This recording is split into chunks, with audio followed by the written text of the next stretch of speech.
Sadik, can you hear me? Yes. Sadik?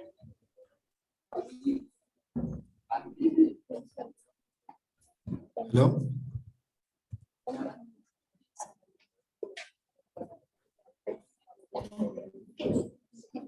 Hey Rima, can you hear me? Hi.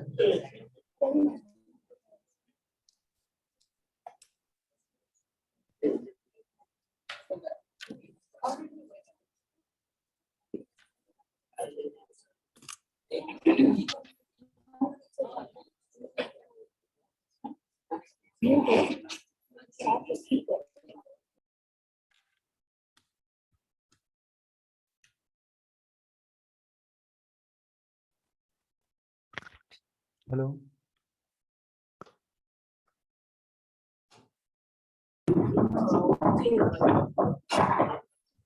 Hello, Rima. Sadik, can you hear me? Yes, I can hear you. Hello.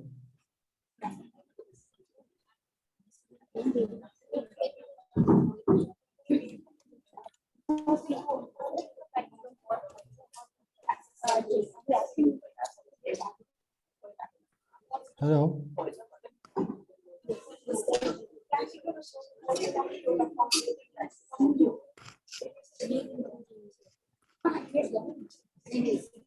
Hello.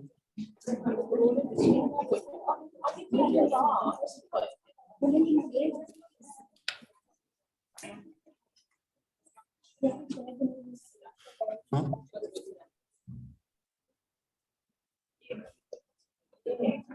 Hello.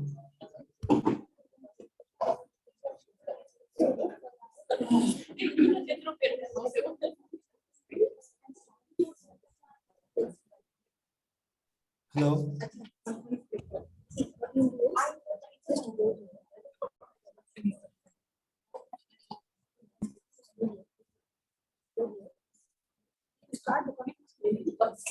And move.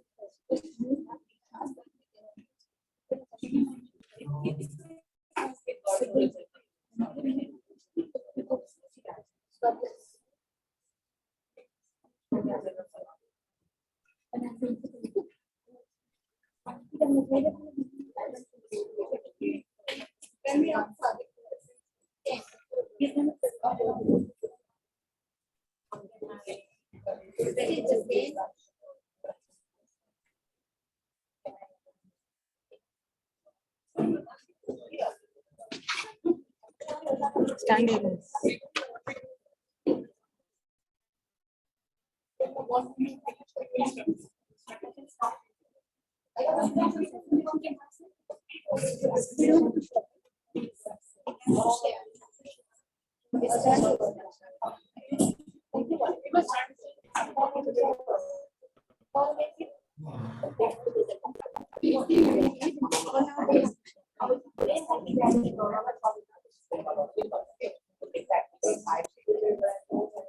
Hello, Rima.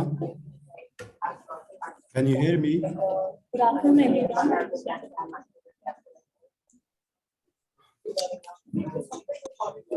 Hello.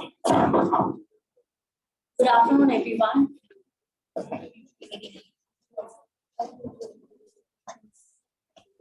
So right now, session on the landscape mapping study that we did as part of the MATPD consortium.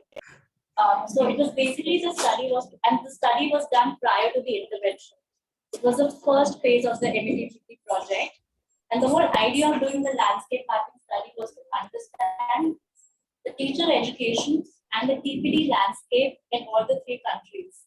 So Afghanistan, Maldives,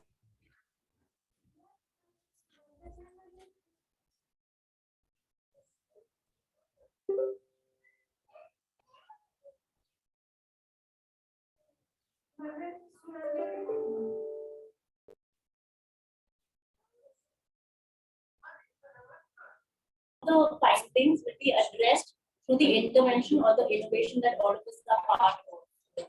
So we're going to start with the presentation of all the three countries. And we start with the presentation of Afghanistan.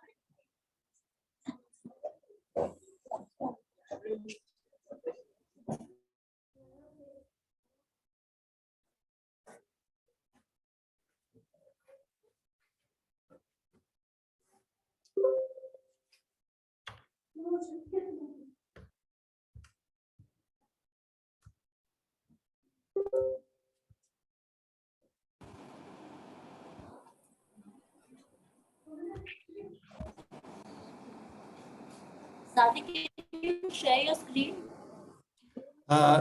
Can you hear me? Rima, can you hear me? Because I'm not sure if you are hearing me.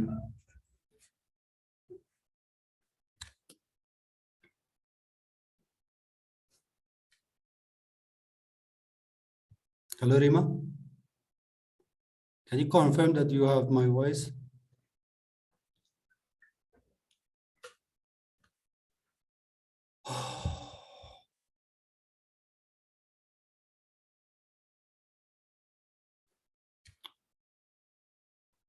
Hello?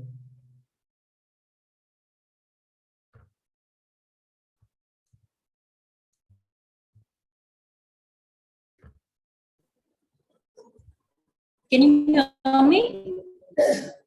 No, yes, I can hear you. Yes,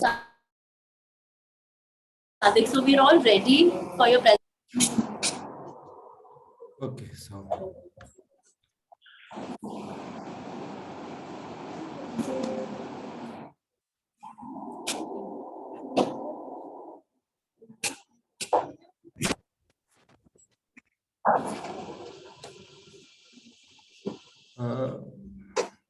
So if you can hear me, then I will start. Yes, Sadiq.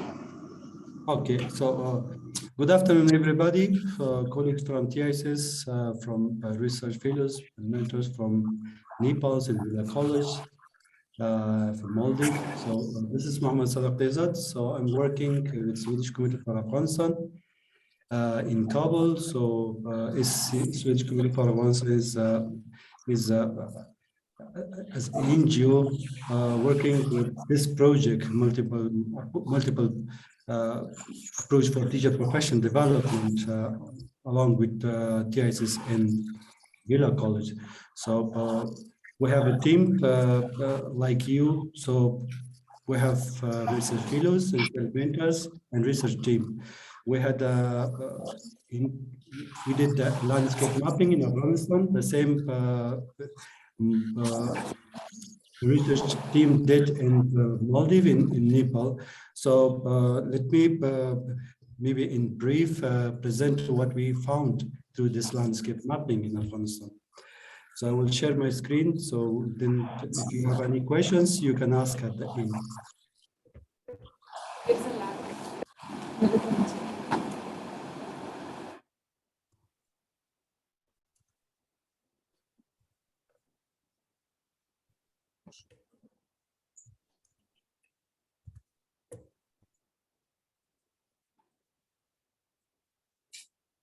So, Rima, can you see my screen? Yes.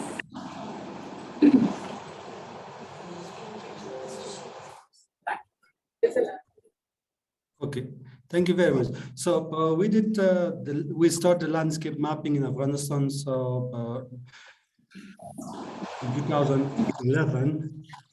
So it was in a situation that political situation was in a critical stage. So there was much instability. There was fightings in every part of the country. And also in 15 August, the government changed due to some issues. So the new regimes take place. The situations went in a very critical situation. So people left the country, people lost their jobs, and new people come on board to the government and other sides.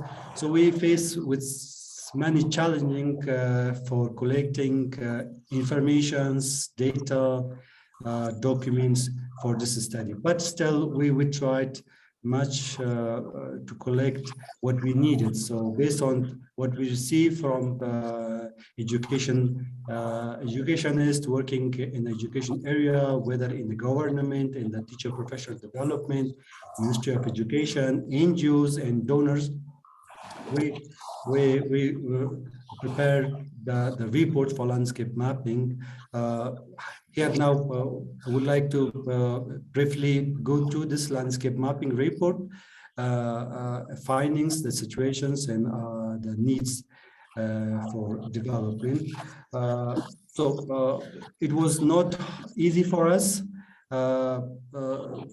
as maybe it was for the other teams, but we are looking forward that this landscape mapping and this project will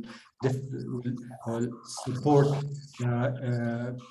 teacher professional development in the education system of Afghanistan.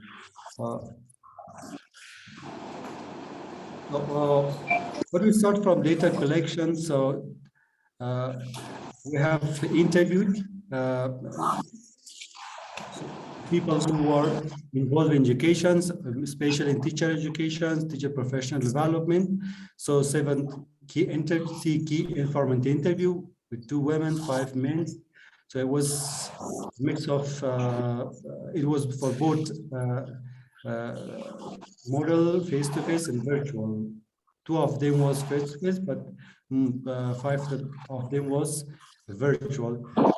We tried to do it virtual. We tried to do it in a larger scale, in a larger number, but due to unavailability of people in that time, so we decided to conclude it with 7 interviews. Besides, we had also reviewed the policy documents, research papers, reports of UN, UNESCO, and other NGOs, which was related to education of the country. We also reviewed the budget documents. So we interviewed, this interviewees was from the NGOs. It was mainly 8 agencies and civil society organization which was involved in the education of the country, government functionalities, especially from the Ministry of Education, and teacher training institutes. Coming to Afghanistan, so let me say briefly for the colleagues from Nepal and Maldives, that if you are not familiar with the Afghanistan, so Afghanistan is in the southeast of the country, of the Asia. So it has approximately 39.8 million people. So according to the UN statistic reports in 2011, so official language of the country is Dari and Pashto, 2 languages. So, but we have other languages, many other languages which is spoken by the local people over all the country. Afghanistan is consists of many ethnicities. So Pashtun, Tajik, Hazara, Uzbek, Baluch, Turkmen, Nuristani, and other some things. So the country has border with Pakistan, Iran, Turkmenistan, Uzbekistan, Tajikistan, and China. It's landlocked it's located away from the sea, from the water. We don't have any connection with sea. It's full of mountains. We have a lot of mountains, dry mountains.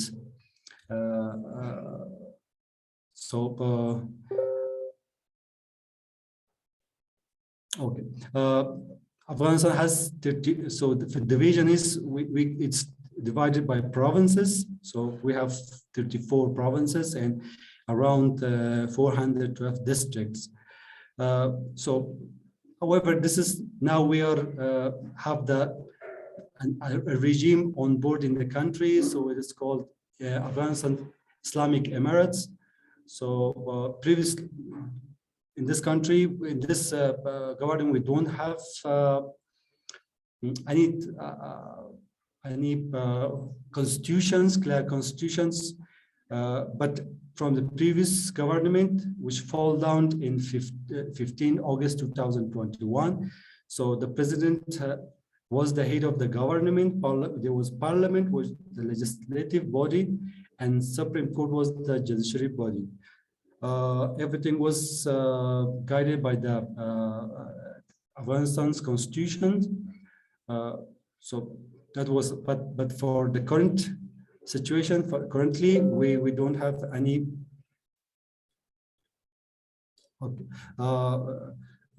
any clear rules and regulation in the country, but it's come from one person, which is called Amirul Mu'minin, as the one leader of Muslims, that he's ordering, he's guiding the government. Okay, so coming to the schools, so we have types of schools: general education, Islamic education. For the study, we only considered general education, so it was in primary, middle school, high school. So we have girls' school separately, for boys' school separately. We also have mixed school, which is in the primary level, but at secondary level, so girls and boys are separately at school.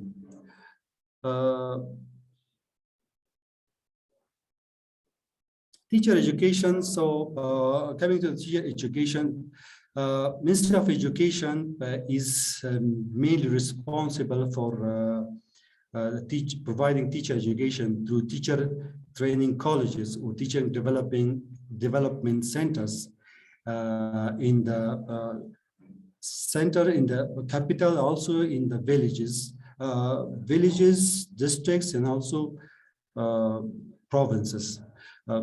In Afghanistan, we have 259 teacher training colleges. It's public, it's governmental TTCs, and also 83 teacher training colleges, which belong to private sectors. Beside the Ministry of Education and teacher training colleges, Ministry of Higher Education too, university also providing education, teacher education, also mainly education, which is teacher education is part of that. So there is a separate faculty, but teacher education faculty, which has different departments. Teacher education is also one of the departments which focus under higher education in the Ministry of Education.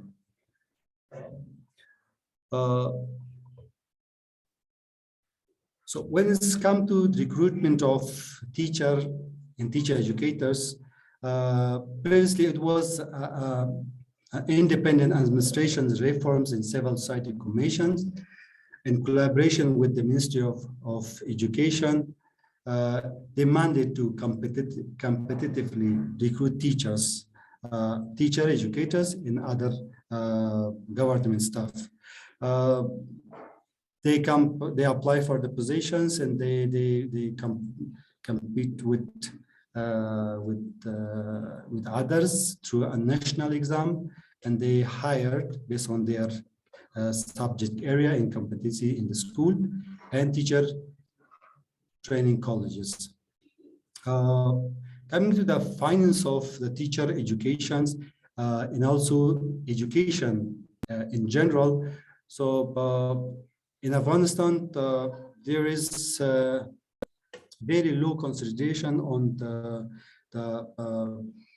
budget allocation to the teacher education and also education sector. So around analyzing the document of budget for 2021, we found that only 8% of the overall budget of Afghanistan allocated to Ministry of Education, and a very small portion is allocated to teacher education.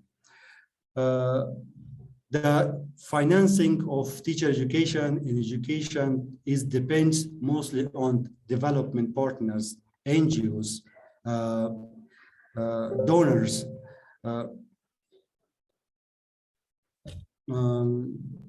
Okay.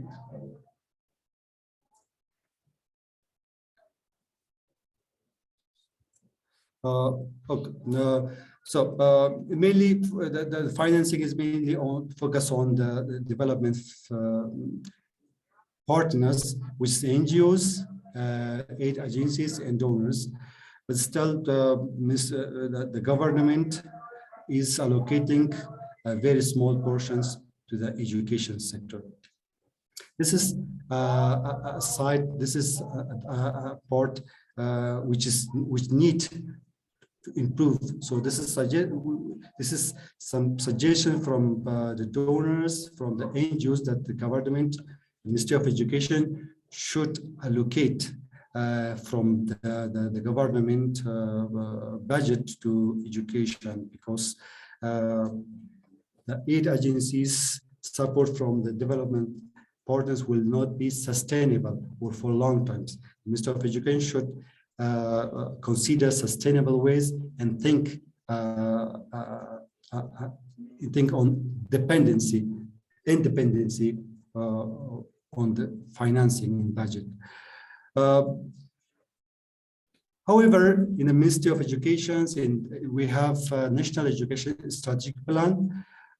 It's considered the teacher profession development a very important and very vital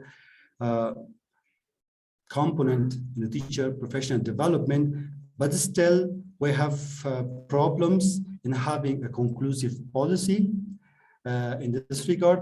And also, however, we have some sort of policies, guideline, but there is a problem in the in implementations. They're not considered in implementations. There was some sort of influence from some sides in implementation of some activities or some interventions, or the government staff has went through previous practice to domestic practice and have not considered the policies which was developed for teacher professional development or teacher educations.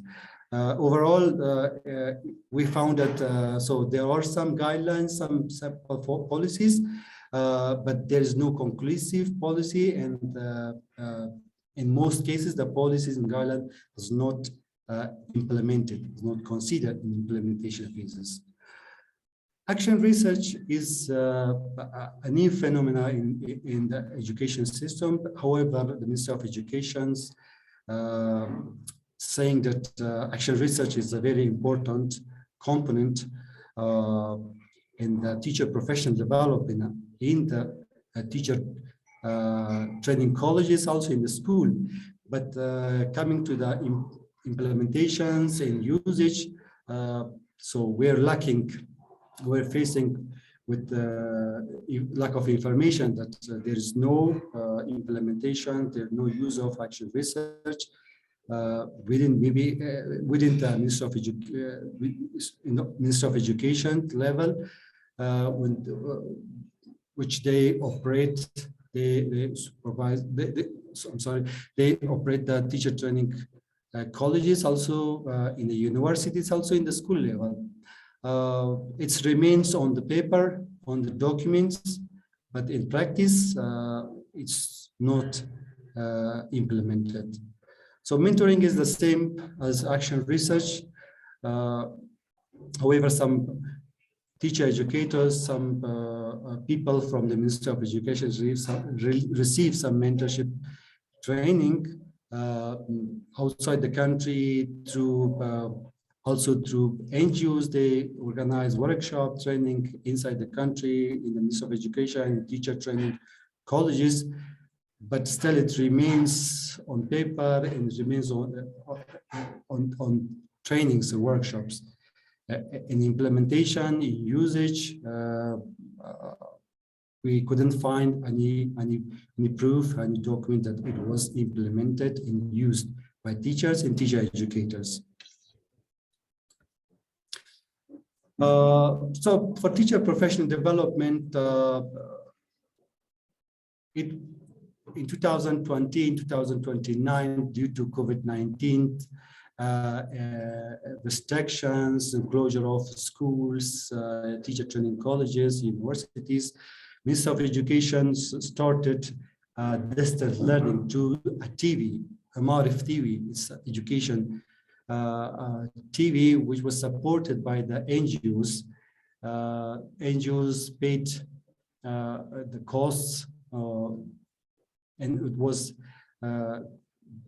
broadcasted through satellite, so also through ordinary antenna in the country. So they prepared some lessons to schools, also to teachers. This was the only distance education which was initiated, which was operated by the Ministry of Education for schools and also for teacher training colleges. However, the scale of programs for teacher training and for teacher professional development was very small, but it was mainly focused on the for schools, for students, for lessons for the children, for the school, for school students. Besides that, private universities and teacher training colleges initiated some platforms for having online classes during COVID-19 restriction, when the teacher training colleges university was closed. They established some platforms, some websites, some use some from social media, from WhatsApp, from Telegram, and also from other applications. There was some improvements, some initiative by the private sector, but not from the government side. It was useful in the big cities, in the cities where was electricity, there was internet. But the people who were in the countryside, it was still a limitation to access to these platforms, these facilities or resources. They don't have access to electricity, especially internet was provision. Internet was difficult for them. Ministry of ICT, Information Communication Technology,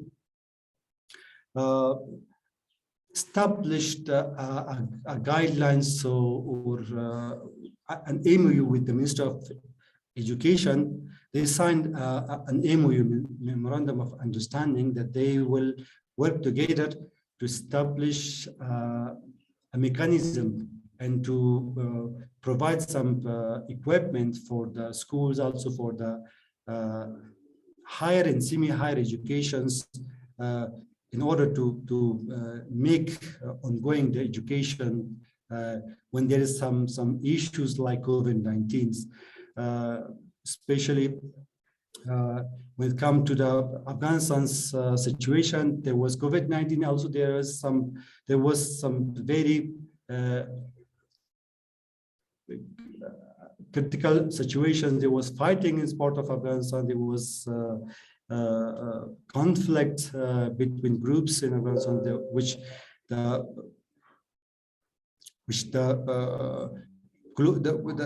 education was stopped and school was closed, youth was closed in that parts. So that was Minister of Information and Communication of Afghanistan, jointly with Minister of Education and Higher Education, work on some mechanisms to establish some facilities and equipments for solving such problems in the future. Minister of Education, Minister of Information and Communication promised that they will also allocate budget for this and will take lead on this. But unfortunately, when the government falls down, we don't know what's happening. Do the new government will continue with the plan, with the MOU, or not, or they have other plans? But what we found that yeah, there was some communication, some agreement, some collaboration start between the two ministries. Recent years, in Afghanistan, the use of technology improved. It was believed, so improved, especially in the cities. So everybody had a smartphone, tablet, a computer. They used the internet. They use social media. They use some other apps for communicating, for learning. But it remains in the cities. So still a lot of people in the countryside don't have access to equipment, don't know English language, don't know how to use ICT material and equipment.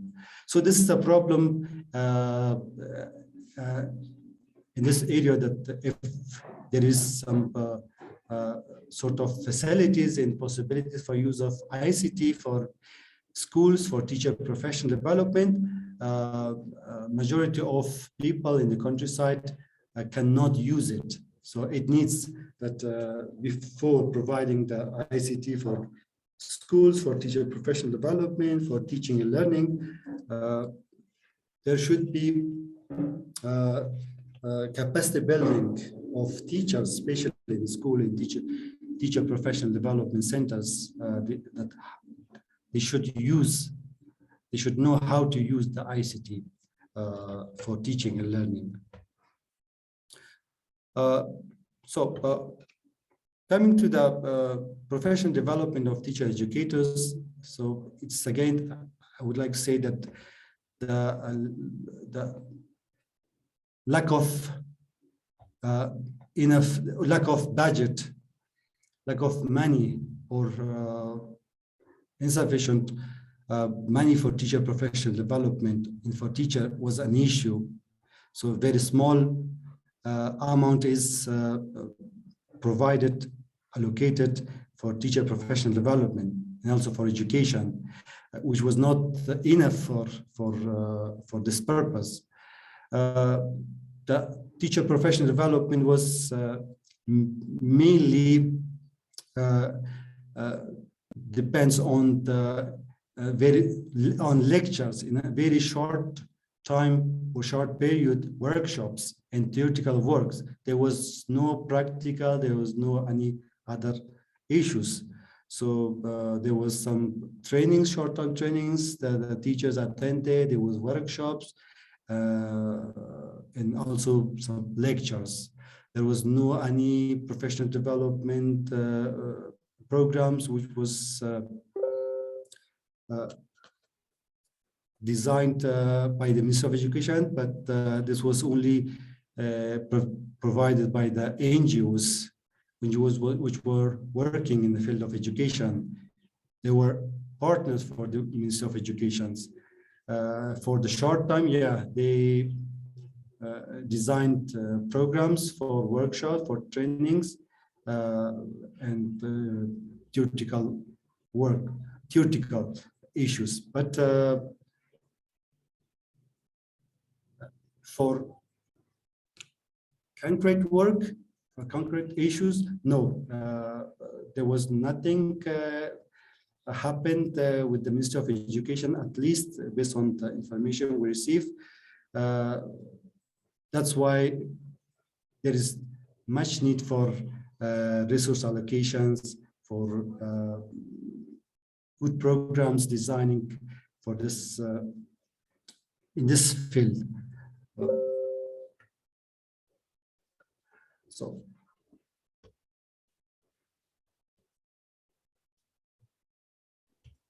Sadiq, can you hear me? Yes, yes, I can hear you. Sadiq, in the interest of time, I think we can do away with the basic paper for the time being. If there's any last comment that you'd like to make. Rima, I couldn't hear you well. Sadiq, can you hear me now?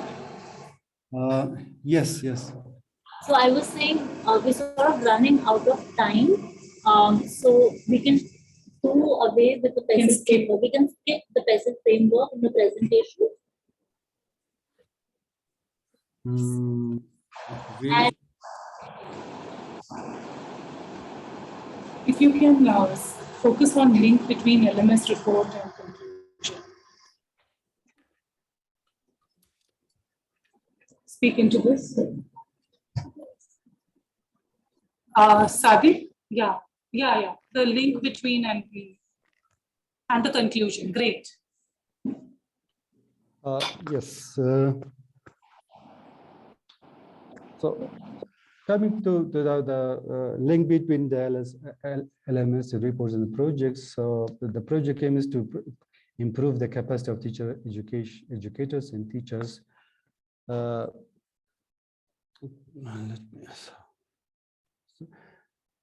To various activities related to professional development. The project also aimed to influence the teachers' practice in future research and distance teacher education and development through research, action research, mentoring, and professional learning communities. So coming to the project, this project will enable the teacher educators to use a variety of methods and approaches in distance teaching and learning, using action research, create conducive teaching and learning, use mentoring tools and principles for providing academic support. The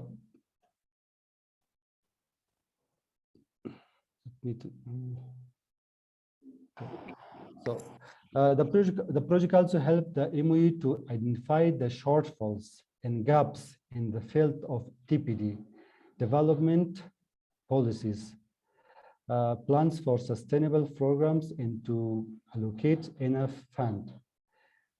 The project will cause improvement and change in the teachers' knowledge, behavior, skills, and practice, which improve the students' learning outcomes in the schools.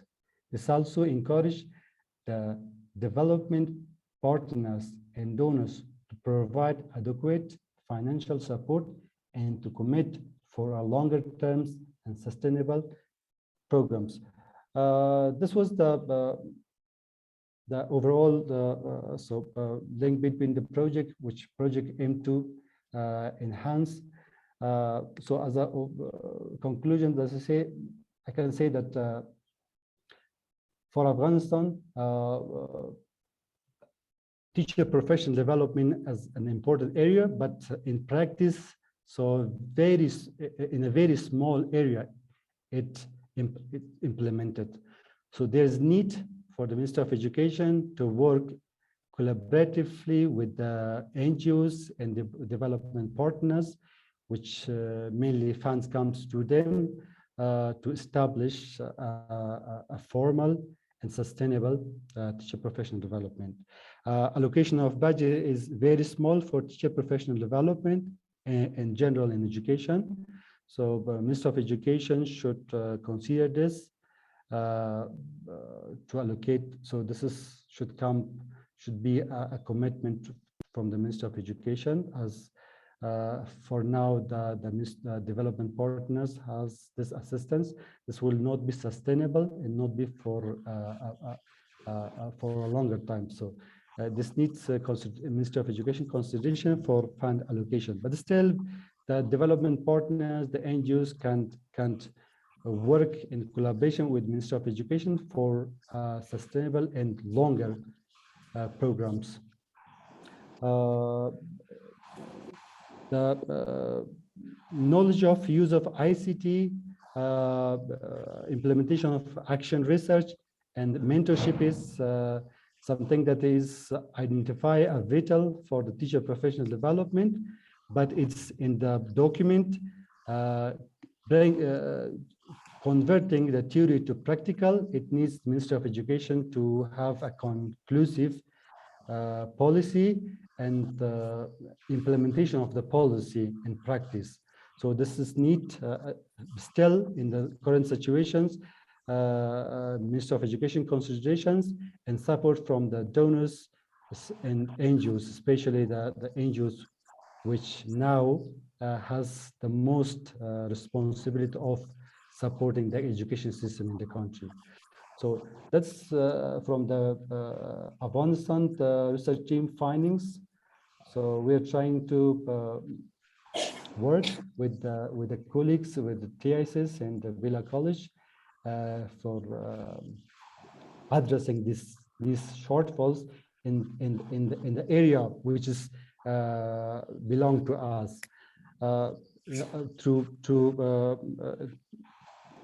promoting action research and in the teacher training colleges, in the schools, using mentorship, using ICTs, and other methods for teacher professional development. Rima, that was all from my side.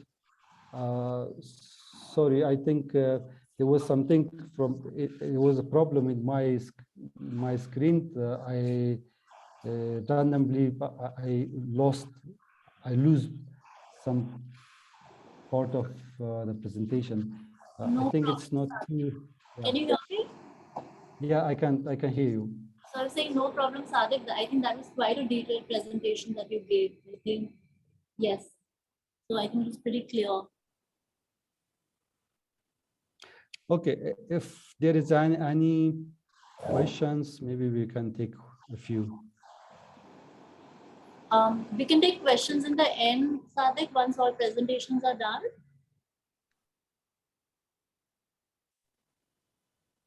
Yes, okay.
Okay.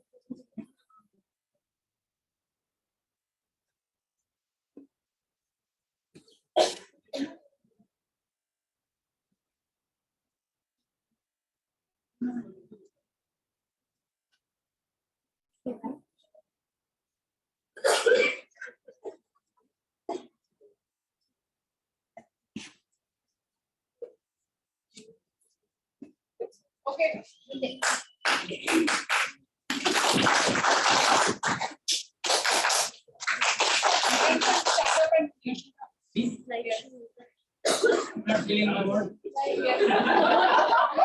Lead the class.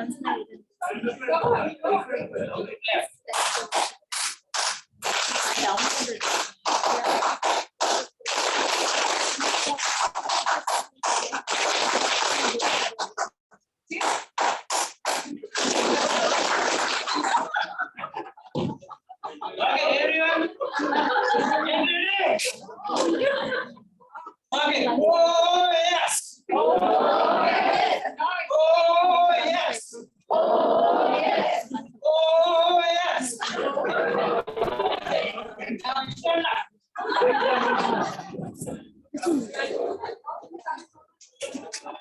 Stand up, please. All lady wants to please stand up.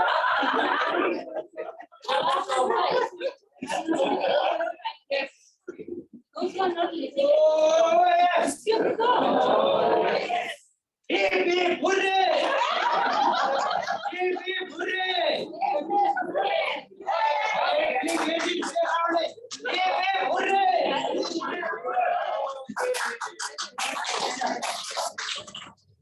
Anybody from Maldives would like to go there first?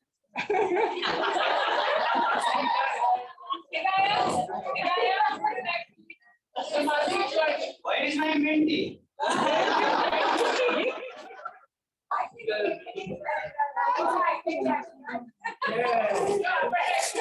Anybody from Maldives? Okay, you will not go.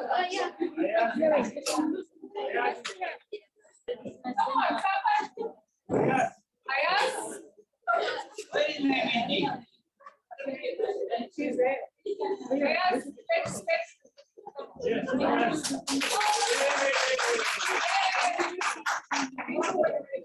Everybody stand up so that we could do this nicely.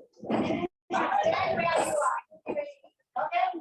This is called big fish and small fish. Okay? This is the mind twister. If it goes in circle, okay, this is like, for example, can everybody this is a demo round? When I said big fish, your hand should be small. Can everybody do big fish? Say big fish. Small fish. Okay, so it goes like in clockwise. If I say big fish, it doesn't tell you next small fish. You can take any fish. So you have to do this very quickly. Suppose I say big fish, while it goes to the other person. So you have to think critically, check who is doing what, and then it goes like this. And if you go, suppose I said big fish, my hand is big, arm out. So it is like if you want to change the fish, you repeat whatever you say. So demo round. So I'm starting, so it goes like this. Okay, if you want to jump the fish, what do you have to do? You can repeat. One more demo. This is which fish? Big fish. Okay, this is which fish? Excellent. Let's start. I'm starting. So when your turn comes, only you will do. Okay, I'm starting. Big fish.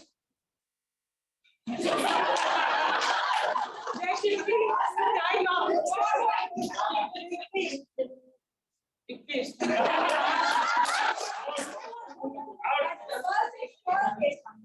then you. Big fish. Big fish.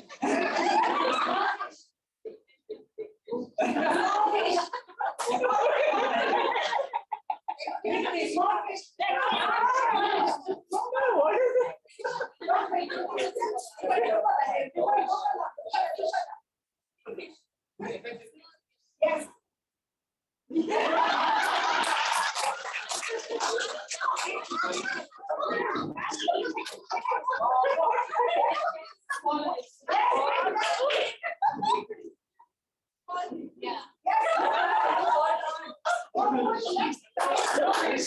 Big fish.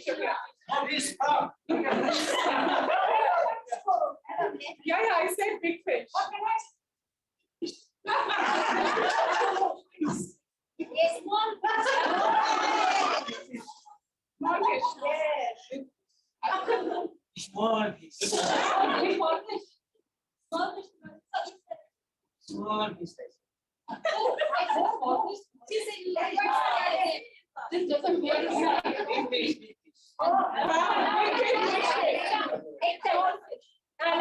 No. Oh, listening skills. Yes,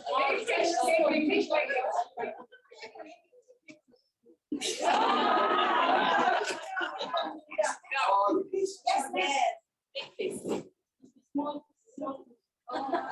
Big face. okay.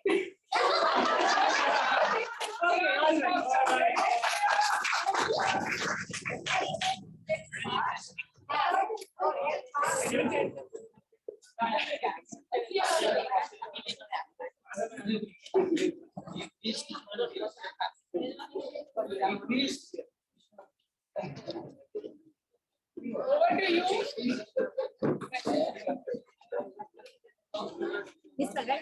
Hello. You have to press it on. Hello. Give it.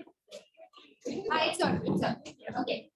Yeah, Assalamu alaikum, and I hope you're all awake now. So this is not big fish and small fish. It's about landscape mapping and what based on the study that we have conducted in the Maldives. So you would find some similarities as well as there are differences. So that is what we are trying to in the end arrive. Okay. Who's monitoring me?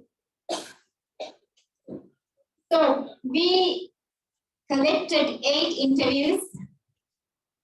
3 of the interviews are face-to-face and the rest of them were virtual. And there was 2 respondents, independent consultants, 2 leading teachers. Actually, it will be 5 virtual, okay? Then there are 2 leading teachers, 2 principals, and 2 policymakers. So that is how the participants were. And the landscape mapping is not only about interviews, but it was also reviewing of the literature and documents. The documents that we were able to review were MOE policies, documents, annual report, budget reports, PDP research, published papers. We are talking about a time frame of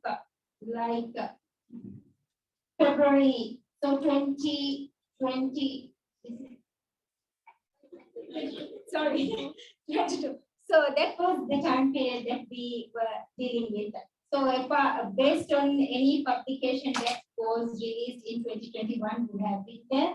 Okay, but we also, there were some duplicates, like there were several reports reporting the same, more or less the same data. So we just took one report and we didn't include the others.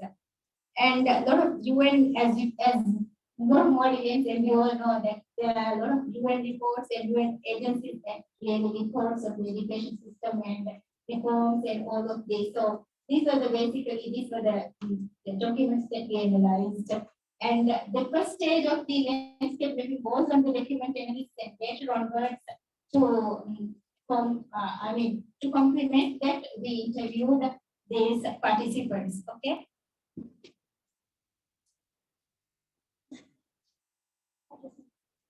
Oh, this one. Okay, so this is not for the Malians. This is for the other participants, Nepali participants, and the Afghanistan participants. We have a very small population, and based on our latest statistics report, the total population is for 540,000, and the 36% of violence is 10,000 population, and 22% as more than 5,000 population in the island. So our islands, we have like 1,190 islands, but out of that 202 are inhabited. So those with that, the 36% has less than 100,000 population, and 2% of those islands have only 5,000, more than 5,000 population. So I'll leave it to your imagination. And talking about the geography, I hope you know about the Maldives. It is scattered in the Indian Ocean, and it is consists of small islands. So our administration is distributed, or there is a division of 20 administration divisions with 9 provinces, and our political uh,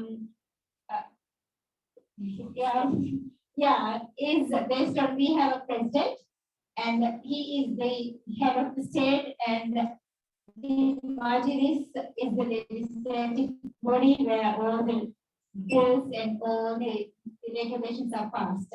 So these are elected by the public through popular voting. Now, looking at the school system, school education, we have like 212 schools in the Maldives. That is across 202 islands. And out of that, 59 schools are offering higher school education, and the rest is below, like just secondary education, up to secondary education. So that means grade 10 years. Okay. So we have in the north around 14, around 30, and then in the south, if you look at the capital, Male is the capital. We have 60 government schools in Male itself, and in the atolls, the total government schools are 196, and out of that there are 3 community schools in Male, and the rest we have like 19 private schools. And looking at the teacher ratio of trained untrained teachers, as you can see, the blue bar consists of trained teachers, and the orange bar consists of untrained teachers.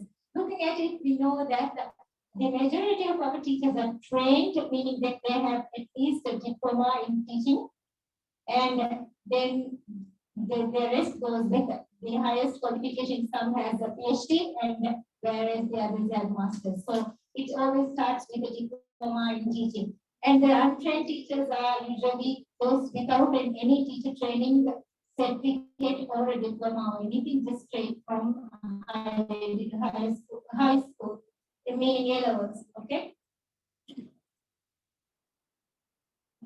So our system, we have a majority, you know, from the previous slide, you know that the majority of our schools is owned by the government, but in the higher education, looking at, they have 2 government universities and 7 private higher education colleges. So that means we totally have 2 universities. The rest of the private or higher education institutions are all colleges.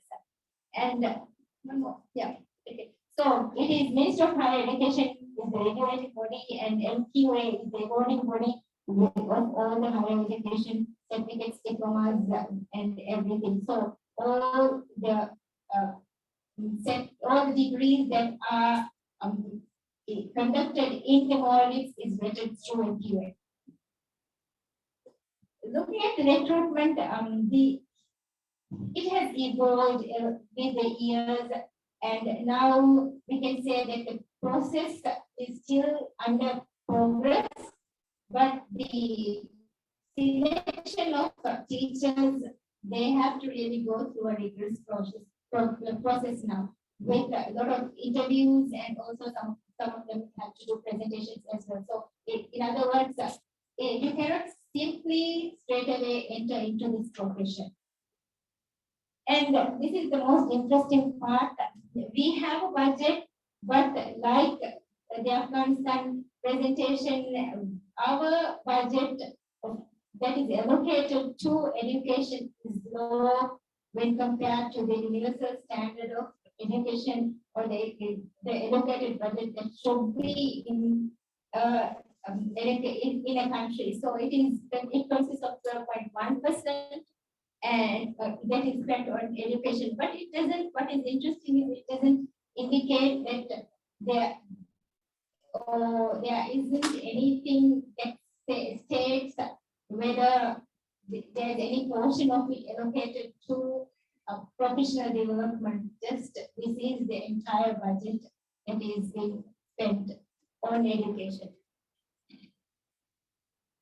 So ever since 2009, there has been some policies implemented in professional development, and with that policies, the policies this says, and I'm sure we have heard a lot of conversations going on here, like 50 PDs per year, and this is obviously based on interviews and everything. We found that it is not sufficient, and you all agree. Most idea even yesterday we had a lot of conversation about these things, and then there were talks about actual research, and it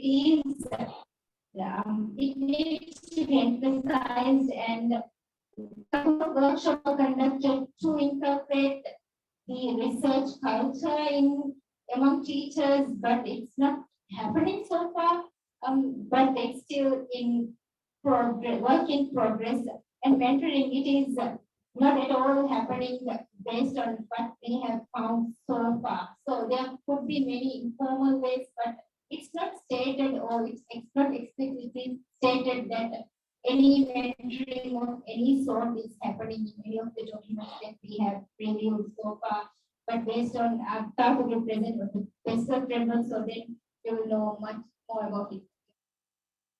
Yeah, in terms of ICT, the conversation we had with the teachers, we know it's a bit advanced in the Maldives, because there's every student has a tablet, and there's Wi-Fi, but what is the highlight here is, though there is access to resources, the accessibility is limited, especially in the outer islands. So students, teachers, everybody is facing this difficulty in internet, but the resources are there. And with COVID, especially with COVID, a lot of things have been implemented, but again, it's how much and to what extent it is still happening.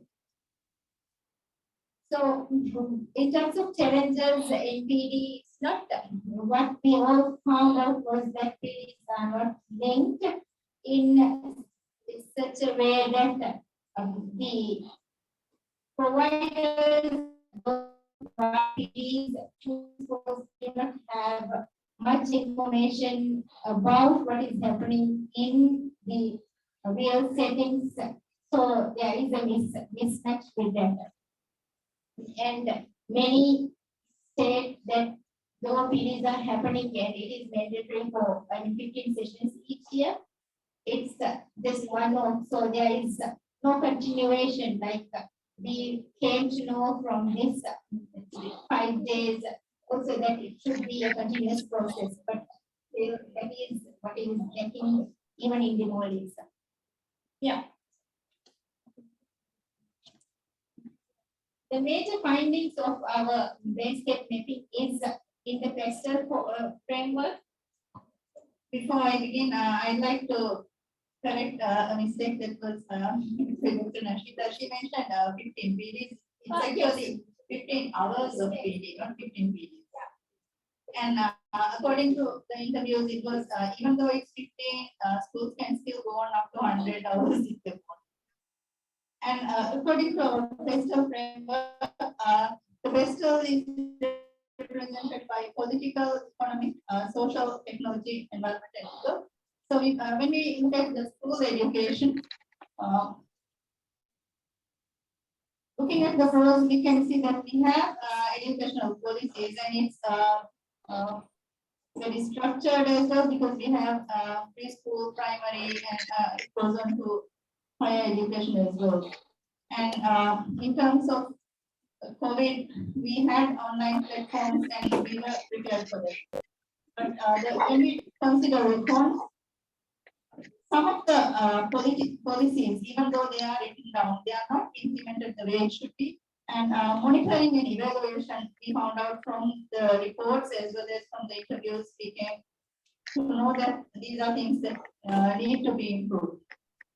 And then 4.1% of the country's GDP, when we look at the financial or economic part of it, that much is allocated, and 12.1% of total government expenditure is also allocated on education. And there are incentives to support local students, but still, when we look at the funds, you can see that we talk about unmatched or mismatched skills, because like we were talking here, your colleagues here from other countries would have heard that there are things happening where we are not able to develop the type of people we really want to develop. So due to that, there are problems in the increase of employability. And when we look at the social aspect, we are mostly funded by domestic and also foreign sources. Like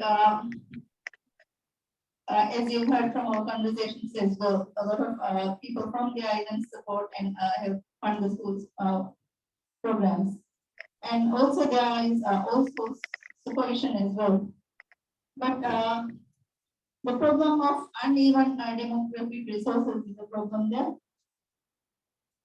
And in terms of technology, we have, all the schools have access to internet, and we had teleclass during COVID, and we could have live internet mediated classes, and also like we said, those above grade 3 have tablets. But still, internet connectivity issues are there. We find that even when we are teaching students online, that there are these type of issues. And because of the technology, the sufficient time for teaching practice was not there, especially during the last 2 years. So that was a problem we had, because teaching practice is something very practical. And environment, in terms of the environment, when we consider the whole population mostly, we have a high literacy rate in the country and a fair enrollment rate at all levels. But then again, there's a decline in secondary and higher secondary. So we need to do more research to find out what are the trends and what is happening there. And according to legal advantages, completing 12 years of schooling, so 10 years of schooling is compulsory for everybody.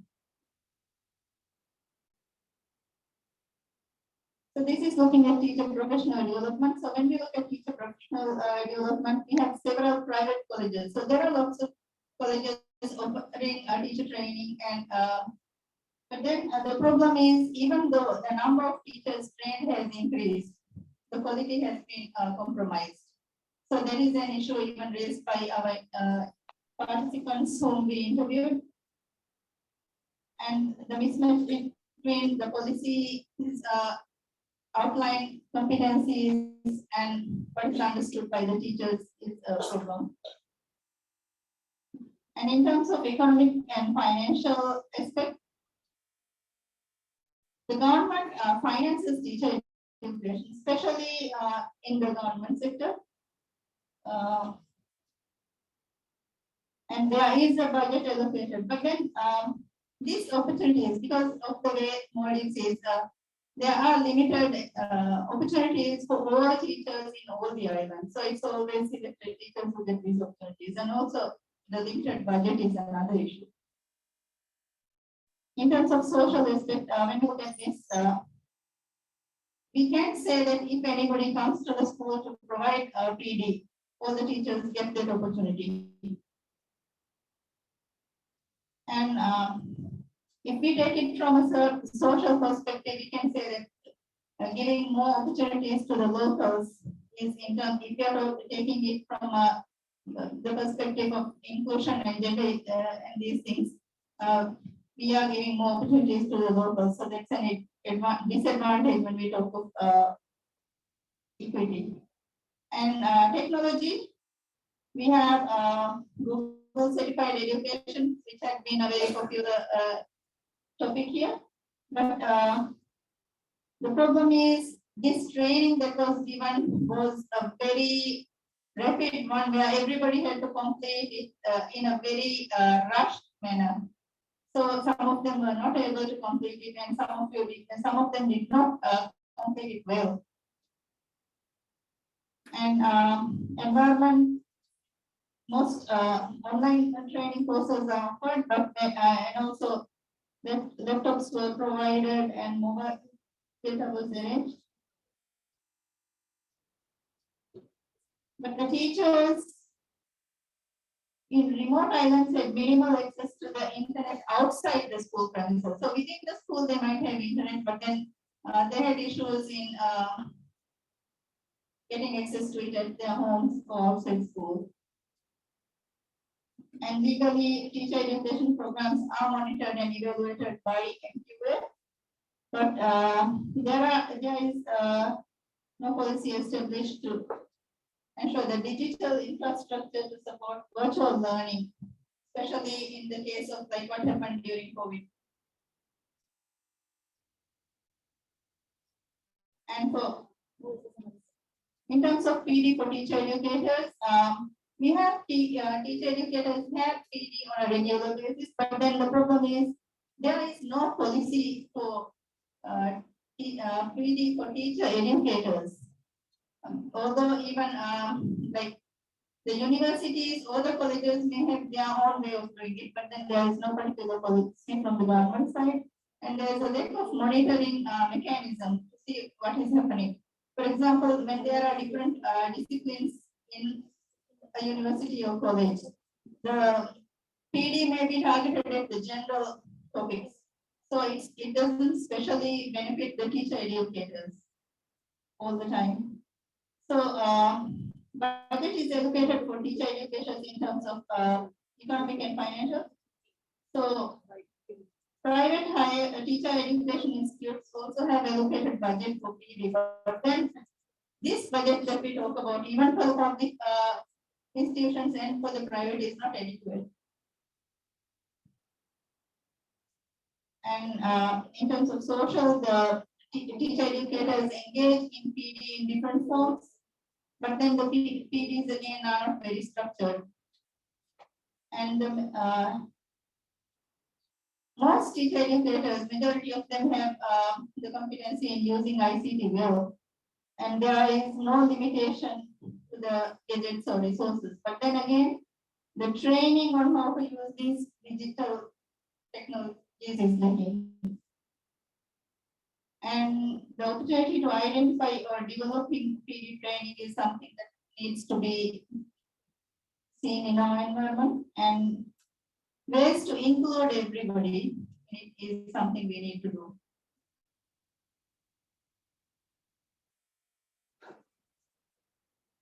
And this was done in order to start the project. So this was just the basic understanding of what the policies were saying and what people related to this were saying. So based on that, this project aims to influence the policy and practice and also do further research. Especially, we will be engaging in the usage of diverse technologies and modalities for teacher professional development, and this will be mostly done through action research as you would be engaging. Thank you. That's it.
So I'm going to be trying and be very quick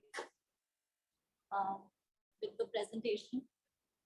So we really had to look at yes. So we looked at around 40 to 50 to 60 documents to be able to come up with a landscaping report for Maldives, because we were looking at the country from an external perspective, right? So we had to review as much literature as possible. We looked at ministry websites, we looked at all the policy documents on teacher professional development, we looked at budget documents, research papers, case studies, and reports on various education plans. We did a total of about 11 interviews with different kinds of stakeholders. These were government functionaries, people from the CEHRD. We had local government functionaries, we had resource persons. We also interviewed faculty in pre-service teacher training institutions. We spoke to people in kinds of non-profit institutions. We had consultants who were working on education plans. You would have heard of SSPP, SSRP, right? School development, school sector development plan and reform plans. We also spoke to the funding organization by SSPP. So there are basically three different kinds of schools in Nepal. You have community schools, you have private schools, and you have religious schools. And the community schools in Nepal form the largest conglomerate, with about 79% of these big community schools. And the school structure in Nepal is basically two levels. You have the basic level, which is from grade 1 to grade 8, and you have the secondary, which is from grade 9 to grade 12.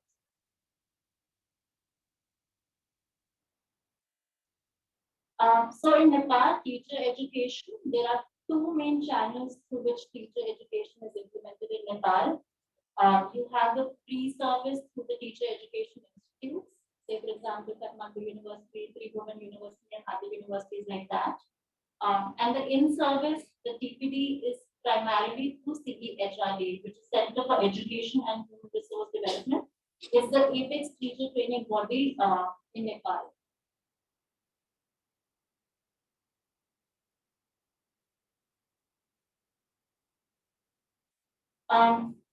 So in terms of teacher recruitment, there is an agency called the Teacher Service Commission, which basically is the prime agency that recruits teachers into the teaching profession. One of the key important things which we were also discussing today was licensing in Nepal. And so every teacher must have a license to be able to get into the teaching profession in the country. For which you have to give an examination, which is the TSC examination. So those who already have an education background, like a B.Ed or an M.Ed, can directly get that license. But those who do not come from an education background have to undergo a 10 months teacher training program in order to get a license and then get into the teaching profession. Okay. So like, even like Afghanistan and Maldives, the amount of budget that's allocated for teacher professional development is really, really low. So, for example, for one of the programs, which was the school sector development plan, only 1.9% of the total budget for the program was allocated towards teacher professional development and teacher management. So you can see the distinction here. And overall, in terms of the national budget, only 11% of the total budget in the budget is allocated towards education. Okay. So, teacher professional development is a key focus area in Nepal. You will see all the policy documents, the National Education Policy, SSRP, SSDP, all of them focus and talk a lot about teacher professional development. So the policy really details out the different kinds of professional development activity that needs to be there to enhance the professional development of teachers in the system. Teacher training programs are basically centrally designed. So it's basically a top-down approach. Initially, in the system in Nepal, it was a bottoms-up approach where need analysis was taken to design the training programs, but then that eventually changed with the SSDP program coming in, and so the training programs were then centrally designed. But 25% of the training design elements can be adjusted to the local needs. So what happens is CEHRD is the prime body. So in Nepal, you basically have 7 provinces. Each province in Nepal has a vertical called ETC, which is the Education Training Center. And these education training centers are the hubs where in-service teacher education is given to the teachers. So earlier, there were lots of education training centers, there were resource centers, there were lead centers. But with the change in the governance in Nepal in 2015, it moved from a unitary system to a federal system. And because of that shift in the constitutional, in the governance system, there was a reduction in the ETCs. So when I say reduction, there were about 29 to 34 ETCs, and now there are only about 7 ETCs, one in each province. So you can understand that because of the reduction in the ETCs, there's been a it has reduced the capacity for in-service teacher training and teacher support that can be given to the teachers. Yeah. There are 3 different kinds of teacher training that happen in Nepal. So you have the certificate training, which is basically a month-long training, and every teacher has to go through the certificate training program once in 5 years. Refresher training is done once in 2 years, and then you also have some amount of local need-based training, but the main training is the certificate training in Nepal. When we were doing the literature review and when we were speaking to everybody, the one main thing that came was, and something that we've been discussing over the last 2-3 weeks, is that a lot of trainings keep happening, right, one after the other. But how does that theory connect to the practice, or how does that training effectively translate into quality teaching learning practices was a big question mark for everyone. And there's many reasons. So reasons like, say, for example, maybe your trainers are not capacitated enough, or there is not enough resources in the classrooms, or for example, not a conducive environment, there is no mentorship, your school management is not supporting you, there is weak monitoring and practice. So some of these elements came out repeatedly through our interviews and also in the literature review about weak monitoring and evaluation systems, the roster trainers.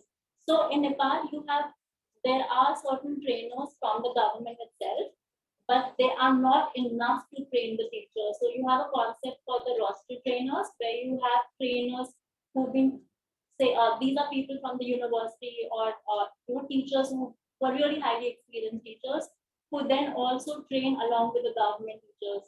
But a lot of them perhaps are not capacitated enough to deliver 21st century kind of training skills. So a lot of these factors were questioned while we were speaking to our various interview respondents. So as I said, CEHRD, there are about a total of 6 trainers. You have lots and lots of roster trainers who come and support the CEHRD trainers in these provincial ETCs that provide service teaching teacher education. And if you see this chart here, you will see that there are about only 70 or 74% of teachers who've been trained. Okay, I'm going to quickly run through it. So as you know, we were discussing in the morning also that action research is basically a mandatory component of the entire training. But as some of you were saying that since it's mandatory, a lot of them do a copy paste when it comes to writing the report. It's not authentic, it's not genuine. So the understanding of action research is also sort of limited amongst the teacher. And it sort of fizzles out or rapidly falls out once teacher goes back into the classrooms, right? Mentoring again was a very relatively new concept in the TPD program, but it was gradually realized that training alone is not enough, right? And something again that we've been discussing, that you need to have continuous professional development, you need to have that support system which is continuous to help teachers. And so British Council is an organization which has collaborated with the government in Nepal, and they're piloting a teacher mentoring program in 2 local governments in Nepal, and we are yet to see what that impact of that mentoring system is. So there's this lot of informal mentoring that you were also speaking about, right? That there is informal mentoring by organizations, or the head teachers are mentoring the teachers, or the experienced teachers are mentoring the novice teachers. So there is informal mentoring happening, but in terms of a systemic mentoring, this is something that's being piloted by British Council in collaboration with CEHRD. There are policies of gender equality and social inclusion. So 2 of the things that we found out in Nepal was that one, that in every primary school there has to be 1 female teacher, and about 45% of the seats are reserved for women, persons with disability, and other disadvantaged social groups. So there are policies of inclusion, international education policies, and education plans. Distance teaching, learning, TV, radio, and other things, all of them were used during the COVID pandemic time, even ICT, but it was limited to, I would say, teacher-student learning, and not so much for training of the teachers. So it was, and for those who did not have access to IT, so a large significant number of students do not have access to ICT in Nepal, especially in the remote areas. So a lot of material was then distributed door to door. So teachers would go door to door, distribute materials, see whether students are doing their homework or not, call their parents through mobile phones. One of the things is the high cost of internet in Nepal, which is one of the issues. One of the important things that we noticed repeatedly from our interviews and literature was that there is professional development of teachers, but when we talk about teacher educators, there is barely anything for their own professional development. And there is no robust process in place for selection of these trainers. So sometimes even if you have a B.Ed or an M.Ed, you might be selected to become a trainer, but then the other requisite skills are not really tested. So there isn't really a formal process to select. So you can't just have anybody as a trainer, right? There have to be certain qualities, but that system is not in place. Also, teacher educators do engage in research, but not surely active research too much. I'm not going to go into the PESTEL framework because of lack of time.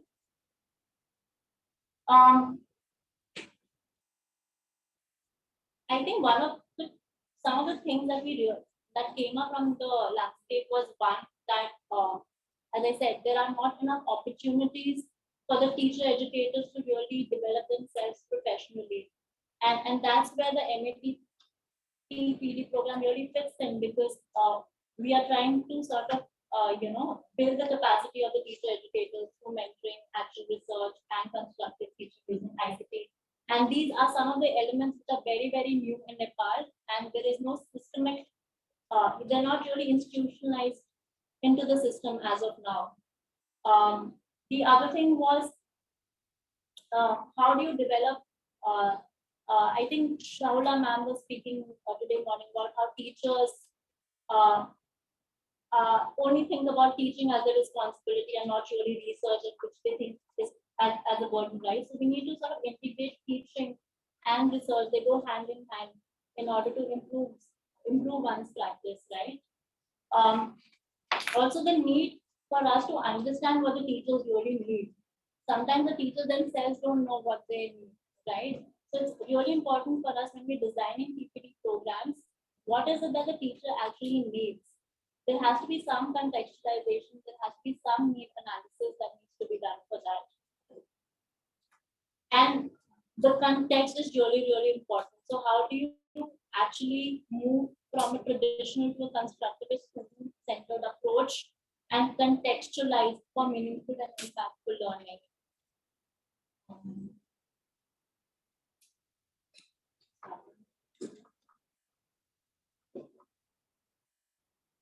Okay, that's it. All right, thank you.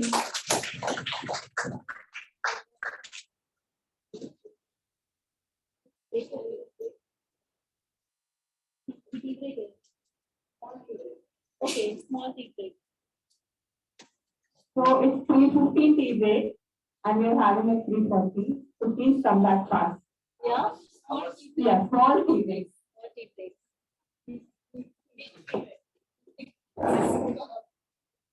still have to work on my system.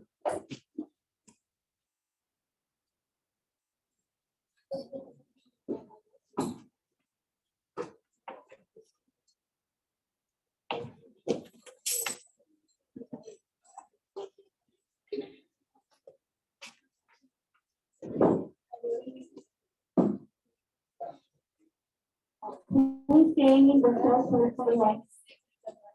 401, rest house.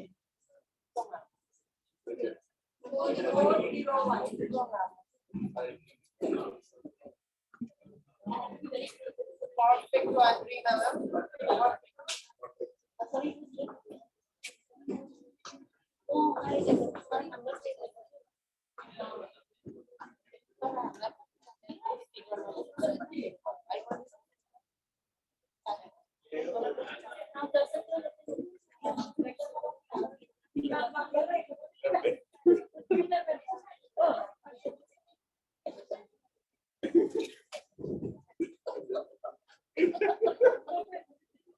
Excuse me, people who are facing issues connecting to Wi-Fi from their phone.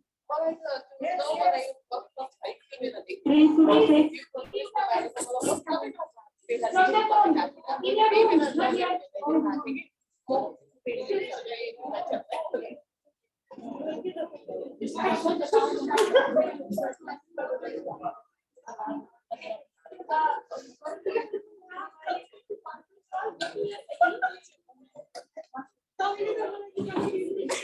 Room number 306.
Four zero five 304.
I think she was here like 5 minutes before.